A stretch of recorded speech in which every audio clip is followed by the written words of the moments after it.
If you are joining me for the first time, please remember to click subscription button and hit that notification bell to be the first person to receive the video that will be produced by Davi-tech-media. Davi-tech-media, updating you. Davi-tech-media, subscribe to Davi-tech-media. Hey friends, welcome to Davi-tech-media, your number one news channel. I'm your host and producer Luchimbi David.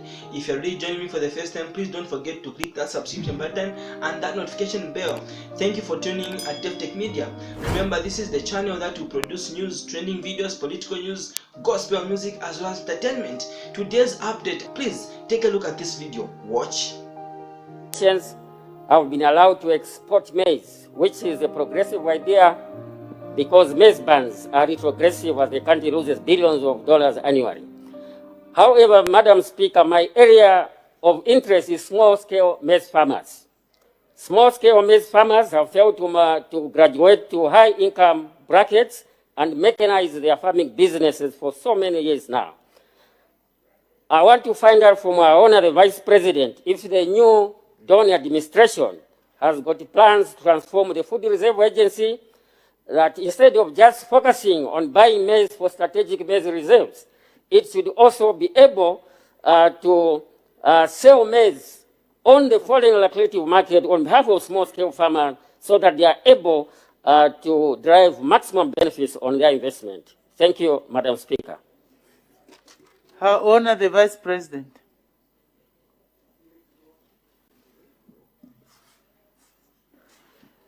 Thank you, Madam Speaker, for the question asked by the Honorable Member of Parliament for Chama North. Currently, this new Dawn government has made it clear in their policy that agriculture, including maize growing, is a business. That is the first thing. But government has a responsibility to ensure that there is a strategic reserve for Zambia. And FRA has that responsibility currently to ensure that we have food security through them. So they are supposed to buy as much as they can, as much as we can store, as needed by our people. Coming back to the first thing I've said, that this is a business, it means, honorable members, that members themselves, if you look at it today, we have said maize can be sold. This is our position.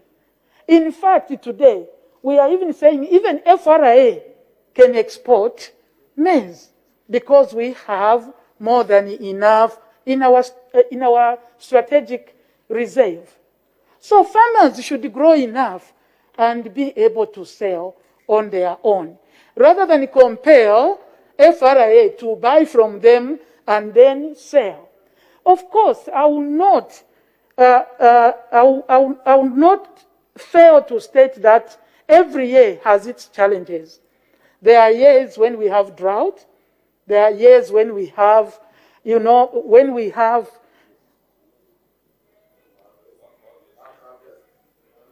indeed, there are years when we have floods, and these result sometimes in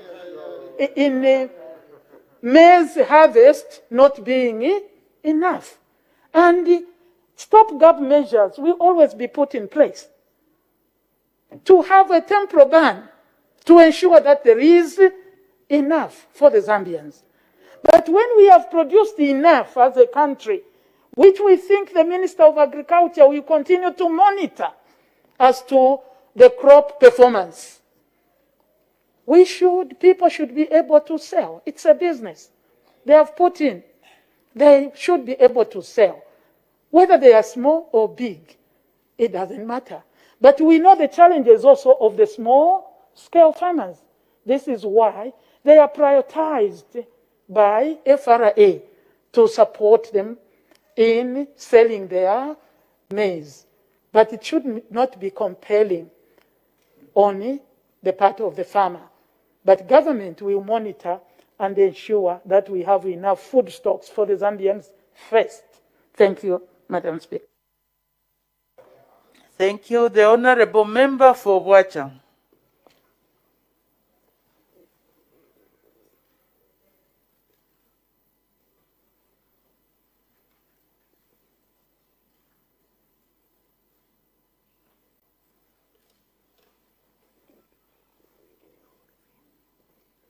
Hello, Madam Speaker. Proceed, Honourable Member for Bwacha. Thank you very much, Madam Speaker. Your Honor, the Vice President, I come back again on the issue of providing free education to our children in this republic. Your Honor, if you may recall, on Friday, the 17th September 2021, during the Vice President's questions time, you stated that free education is going to be implemented progressively. Your Honor, the Vice President, may you provide a time frame when the new Dawn government will begin the provision of free education universally from grade 1 to university? Now, very, very clear, as we have gotten it from His Excellency the President, from yourself, from the Minister of Education, to only vulnerable children and young people. I thank you, Madam Speaker. Her Honor, the Vice President. Thank you, Madam Speaker. You are right, Honourable Member, that is what I said, that free education will be given to Zambians progressively. And we need to continue observing what is going on. In my understanding, in our understanding, and that day I think I was very clear, categorical, that we have never said wholesomely there will be free education. Private institutions will continue because there are people that are able to look after themselves. In fact, on that day, I even gave examples of some of the members, using members here, that it is not free education for a child of a member of parliament, of a child of a minister, because we want to start by looking at the vulnerable. No child, this is our free education, no child should stop school because they can't afford to pay. Yeah. You start from there. No child should stop school because they can't pay. But we are not going to say, you, Bwana Minister, don't pay. And you are the ones giving your children bursaries. That is not the way it is going to be. Our policy is free education to start with the vulnerable. The issue, that is why we are going to work through the social welfare issues. That is where you start from, the very vulnerable. That is why it is progressively. And if you look at even this year with the constrained budget, you have to understand the question, Madam. I did understand the question of the member, and I'm trying to respond. If you look even at this year with a budget which didn't include that, you have seen through the Minister of Education that people, the students that are beneficiaries have been increased. There were students that could not access the loan, and we said they can't remain behind because they could not pay. That is the progressive nature. You identify, you put them on, the following year we increase as the budget will indicate. And then we will go on, and it is very possible if people, even after Hakainde is gone after 10 years, I don't want to do politics, Madam Speaker, because I'm very good at that. I want to give guidance to this House and the people out there.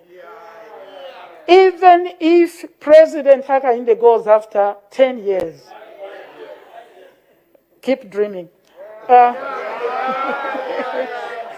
Madam Speaker, when a good policy is put in place, my son there, who is very naughty, I will not mention your name, you know.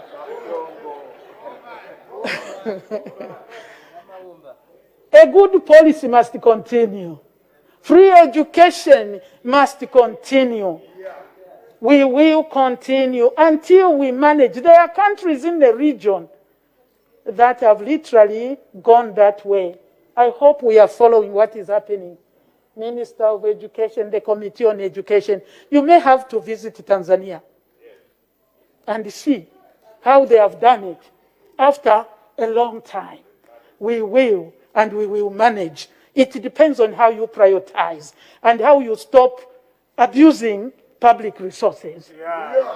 Zambia is rich, madam. People are poor, except a few. And from the few, Zambia is able to, the government is able to calm that and support the vulnerable children. And later, everybody can have free education. We are committed to that, Madam Speaker. Thank you.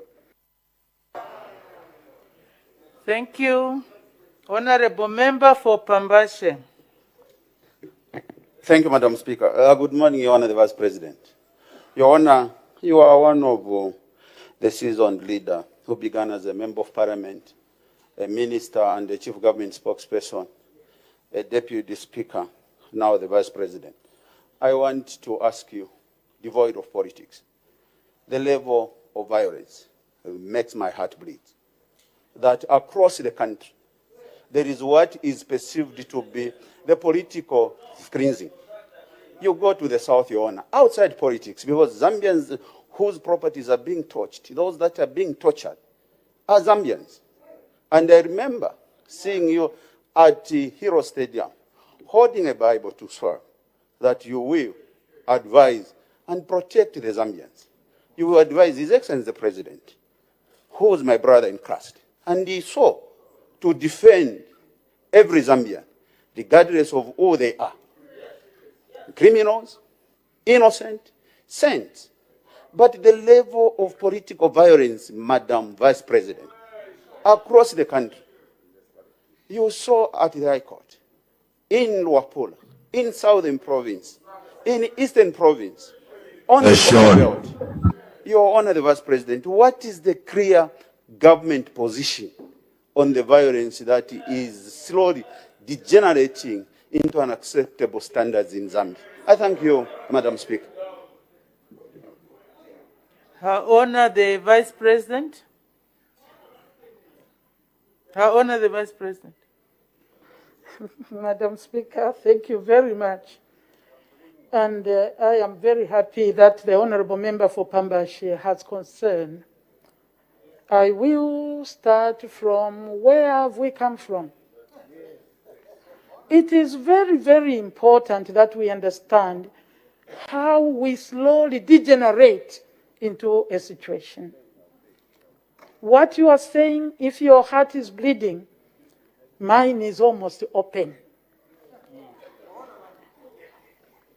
Because we have allowed this situation over years.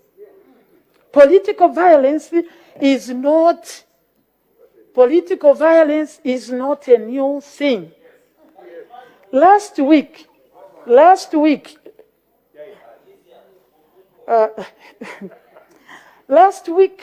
I hope I'm not wrong, there was a question on the report of a commission of inquiry that was set up after 2016 elections. The question was, where is the report? Basically, I was being asked to bring the report. I remember my response was, we will look at the report, and then we will come after we decide how worthy that report was. I'm not looking down on the commissioners. It is the report. And I said, then we will decide which way to go.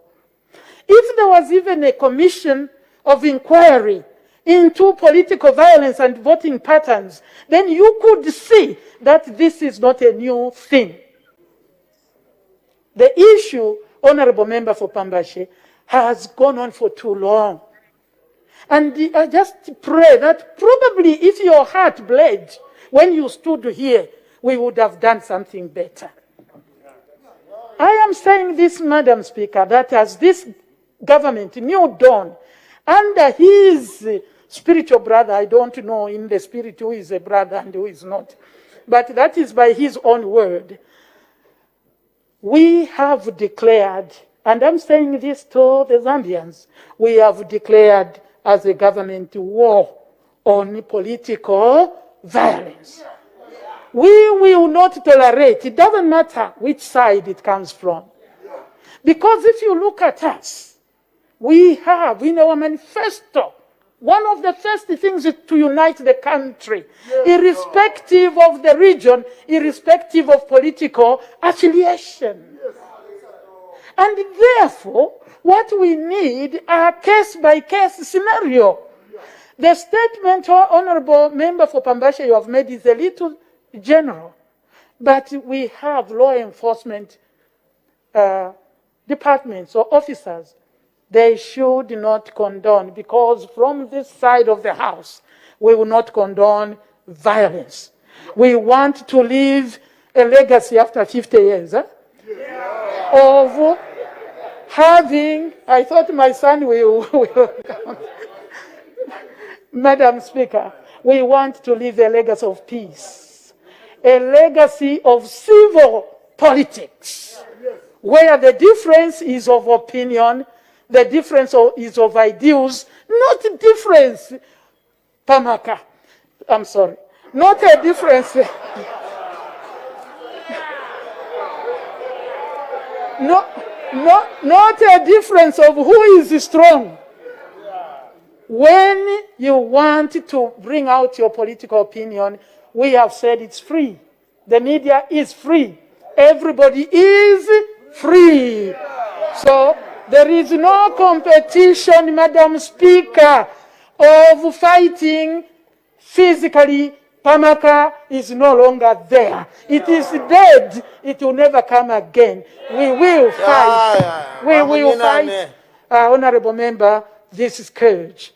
It's a vice because it is entrenched now in the people. Some learned to defend themselves. Some learned to attack. Now maybe the opposite could be true. But we are saying this should not be there. You are my son. Not when you are PF, then you can't even visit me. Anyway, let me stop politics here. Madam Speaker, we don't condone violence. We have spoken against it. The President has declared that.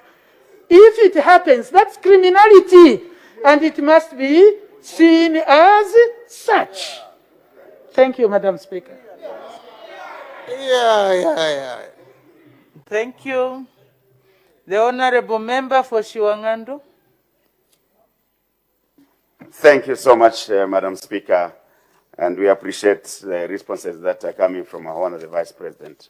I'll pick it up, Your Honor, from where you talked about appointments, those that are political appointments to be political disappointments. We totally agree with you. Your Honor, the function of appointing heads of mission abroad is performed by His Excellency the President. And by practice, those who are to be recalled are recalled by the appointing authority.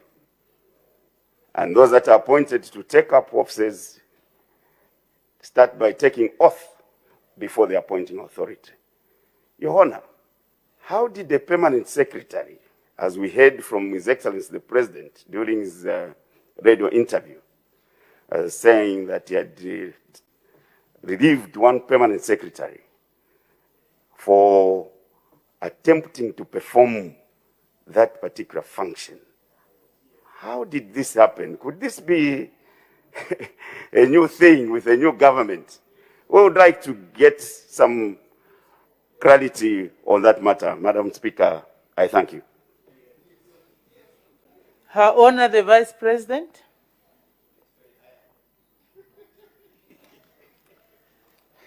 Madam Speaker, thank you very much, and thank you, Honorable Member for Shiwangando, for asking that question.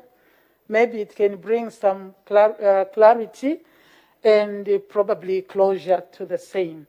I am glad that you have said the function of appointing heads of mission is by the President.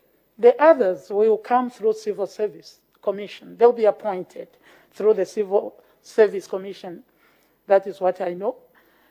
And the statement, as you have said, I'm saying as you have said, that the President said the PS had appointed his own heads of mission or whoever were appointed.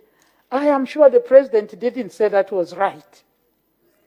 The President must have categorically said that was wrong, because that is not the responsibility of the Permanent Secretary to appoint heads of missions.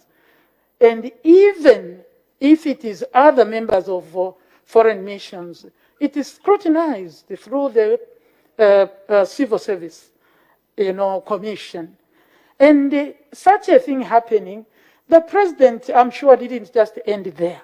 The person who is alleged to have done that is disciplined. So you can't say, is it the new thing? If it was the new thing, he would have been praised. But he was not praised. That means we still remain with the status quo currently of who appoints who. And this is what we are. We are law-abiding, and we will do that which is right. Anybody who does something wrong will be exposed and will be punished accordingly. Thank you. Thank you. The Honorable Member for Kalabo Central. Thank you, Madam Speaker. Your Honor, we are waiting for the flagging off of distribution of FISIP program. And this program has always disadvantaged some areas, like the people of Kalabo. They were placed under e-voucher, where the farmers were subjected to very small amounts of product. I would like to know what is the position of the New Dawn government over this incoming FISIP program, whether the same regions will continue being serviced by e-voucher, or we shall be resorting to the traditional FISIP program. Thank you, Madam Speaker. Her Honor, the Vice President. Thank you, Madam Speaker. I thought the Honorable Minister of Agriculture had dealt with that, but I will try to explain to the House and to the nation, through you, Madam, that it was surprising for us. It has been surprising that we have a program that is applied so differently that you actually wonder. FISIP, there is what is called direct input supply. Direct input supply, and then e-voucher. So we have two systems, and these systems disadvantage the e-voucher so much. And I will tell you, from what we have found on the ground, the people who were affected, I know people will give an excuse as to why. The people affected was Western Province, so I agree, Kalabo has been affected because they were on e-voucher. Southern Province was on e-voucher, and I think 2 districts in Lusaka were on e-voucher. What is the difference? The e-voucher, everybody who was on this program or who is on this program, Madam Speaker, contributes 400 kwacha. Everybody, everywhere, countrywide. 400 kwacha. And when it came to the supply of the inputs, the person in all these other regions got a minimum of 6 bags of fertilizer. That is 3. And if you translate that, you will find that it is probably the price of fertilizer has slight differences. But the last season, if I can use that, even in Lusaka, you bought it at 650. These people own direct input supply. The actual fertilizer is given 3 and 3. Those on e-voucher, honorable members, were given 1,700 kwacha. People say you don't need to be a rocket scientist. If fertilizer is costing 650 and it went up to 8 in certain areas, how many bags of fertilizer would you buy from 1.7? 2.5. And your friends are getting 6 minimum. Some would go up to 8. Can you explain that? You want to use the weather pattern as a reason?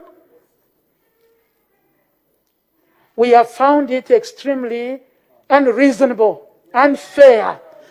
And therefore, this government of New Deal will find equity. It is New Dawn. New Dawn. And we are looking for equity, Madam Speaker. We know the challenges the Minister of Finance has, but we can't continue with such a situation. We will have to find equity. That even those who are in the southwest and the 2 districts in Lusaka will also get the same as others. Long term, Minister of Agriculture, we will have to use one system, and e-voucher seems to be the better, but not with 1.7. The people will have to be given as they need, like every other Zambian. I am sure it is explained. The Honorable Member of Kalavo, Honorable Miyutu, we are looking at equity. Not easy to find money. I wish we could deduct from Honorable Member. Thank you. The Honorable Member for Mwembeji. Thank you, Madam Speaker. Your Honor, the Vice President, you don't shy away from answering questions. There was a question of fishing. DEC, SCCA, sitting at the office of the President at State House last week, and you said you are going to commit yourself to come back and explain. Would you be able to be so gracious to come and explain to the House and the people, the nation today? I thank you, Madam Speaker. Her Honor, the Vice President.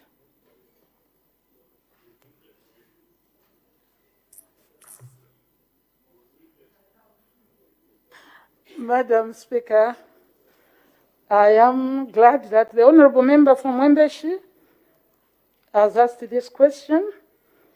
And I think that is true. Last week I told the Honorable Members to come again and ask me a little clearer, because they were referring to a statutory instrument which was issued in order to capture the aligning of ministries and the new ones that had been created. I think this is what necessitated the SI. Except you forgive me, Madam, I didn't remember which gazette they were using numbers. So, but I think what I said is still true. That the placement of these institutions, investigative institutions, under the office of the President did not mean that the President was going to be part of the day-to-day running of that institution. You will allow me, Madam Speaker, to give a more thorough answer as I promised, because this debate moved from here to the public, that the president has been given the mandate probably to start meddling in the operations of these institutions. I want to make it clear. It was SEC, FIC, and DEC. I think there was an inclusion. I can't be very sure of the National Prosecutions Authority. Honorable members, Madam Speaker, this is nothing new. To start with, I will refer to Article 91, Subarticle 2, which clearly puts the executive in the hands of the president. The executive is the president. And it started with I want to name my relationship this time, who is a lawyer.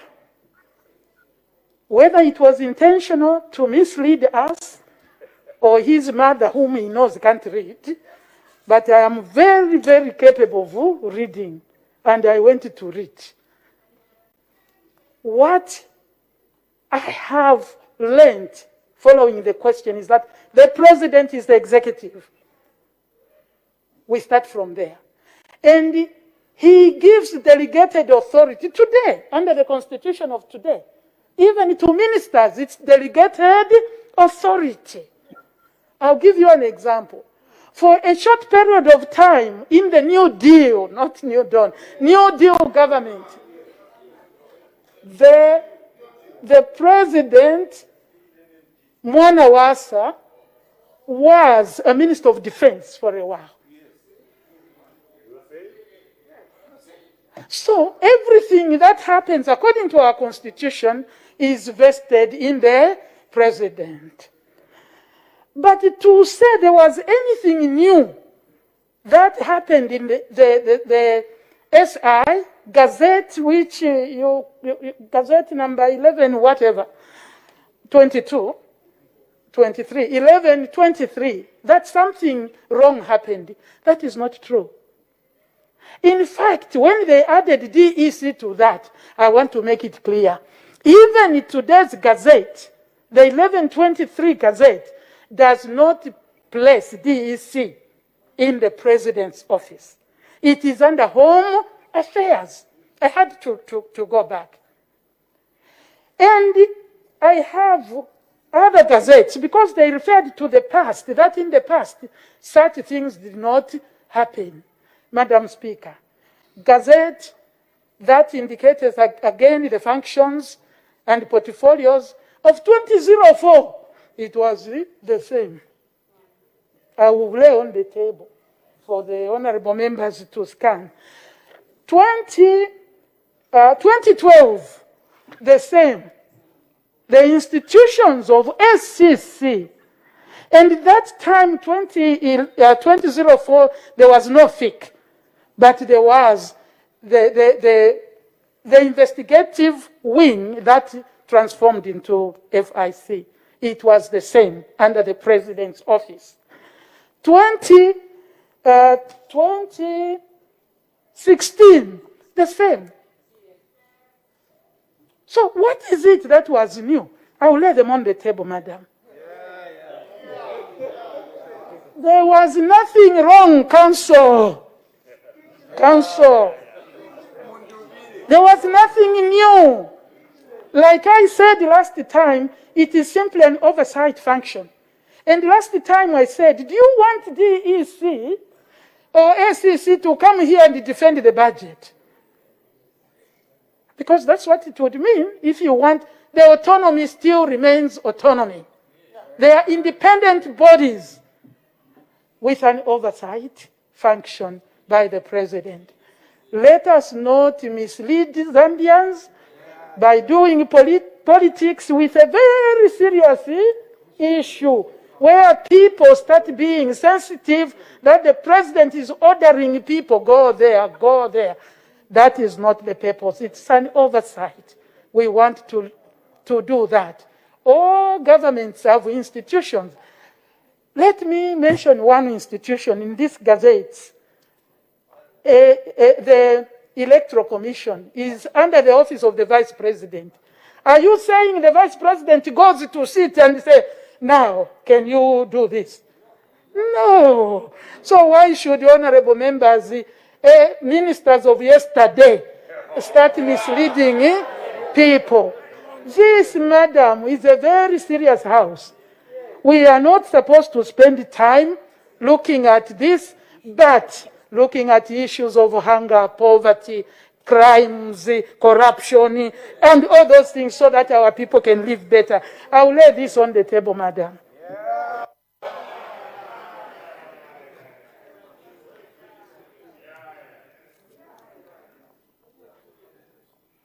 Thank you. Thank you very much for tuning in at Davi-tech-media.